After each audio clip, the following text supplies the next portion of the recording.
Here's an interesting thing I want to talk to you about. This is a tasting I did about 3 weeks ago for the first time.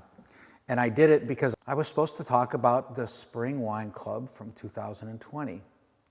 And what happened was Alana Fontaine, my assistant winemaker, said, I know you're talking about 17 Temperance Hill Vineyard Pinot Noir, but you should taste the 16 against it because it's really interesting. And she was right. So what we're going to do is we're going to talk about these two wines, compare and contrast. 2016, 2017. I make wines to tell a story. The story is first and foremost the place. That's the important part. If you taste my wines from different vineyards and they taste the same, or taste very similar, then I've failed. But for me, it's important that you can taste the place. The other thing that's important is that for me, from a style standpoint, is that the wines are about food. And it's true. I think about wine and food. The other thing that's really important in this story is the vintage. And there are winemakers that say, well, I'm supposed to make good wine that's good every year. And I'm like, well, yeah, you should make wine that's good every year. But I don't believe you should make wine that tastes the same from vintage to vintage. I think the vintage is part of the story. After all, half of the grapevine grows anew from pruned canes. All of the structures, including all of the things that produce grapes, are all new, and they live, they grow, they provide us fruit in a particular growing season. If you can't tell the difference between growing seasons that are very different, I also think you haven't done a good job of that sense of place, because it's also in the space-time continuum, it's the space and the time. So these two wines came from really different vintages.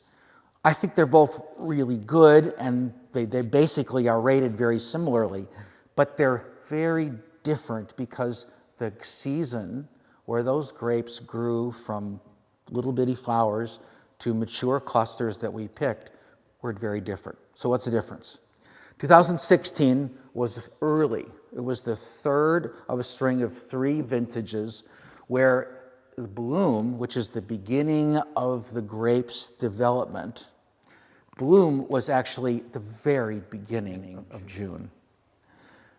2017, bloom was 3 weeks later.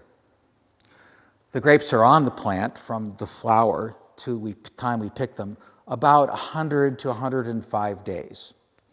And so if you start later, you are picking later in the fall. The sun, after June 21st, is heading back south. So this angle of the sun is getting lower and lower and lower as you get later and later in the year. And thus, the amount of light intensity drops.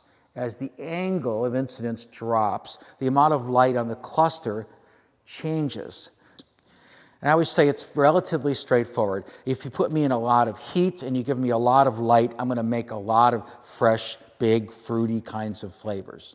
And if you mature me later at lower light and cooler temperatures, I'm going to have more other things, more complexity, and the fruit won't be as jammy, as over, kind of almost on the edge of overripe. So the 17 vintage being later in the season in cooler temperatures has a lot more freshness, a lot more vibrancy. It's like eating the fresh fruit. Where the 16, because it matured earlier, and the end of the growing season was very warm in 16, right about the time we were picking, you get this more flamboyant, more textural, more juicy, jammy kind of almost compote-y kind of textural quality to the 16. So when you put the two of them next to each other, you actually see Temperance Hill, you see the smoke, the cherry quality, the nice spiciness, the nice acidity behind the juiciness, but the package is fundamentally different. So if you like big, rich, textural, jammy kinds of wines, you're going to love the 16. If you love fresh, vibrant, acidity that's just right there, makes your mouth water, you're going to like the 17. And if you're like me, It just depends on what I'm going to eat. If I'm going to have some grilled leg of lamb, I'm going to drink the 16. If you're going to eat salmon and you want that fresh quality of a really good piece of salmon, the 17 might be a better choice. Okay. One of the nice things about this pairing is to do it with friends, because you have a bunch of people, 4 or 6 within your social bubble, we'll call it, and you get together and you open this bottle and you cook something on the grill, and you open these 2 bottles and say, here, I've got Temperance Hill from 2 really different vintages. What do you think? You essentially have a discussion about what people like about wine, and everybody gets to have their opinion, because as far as I'm concerned, they're equally good. They're just different. They're a different expression of this place in these 2 very different vintages. This doesn't happen very often that I can bring you 2 wines like this that tell this really interesting story. So crack them open, get the charcoal hot, put something on it. I don't care other than your hand. Don't put your hand on it. But put something tasty on the grill and invite some friends over and have at it. I guarantee you'll have fun.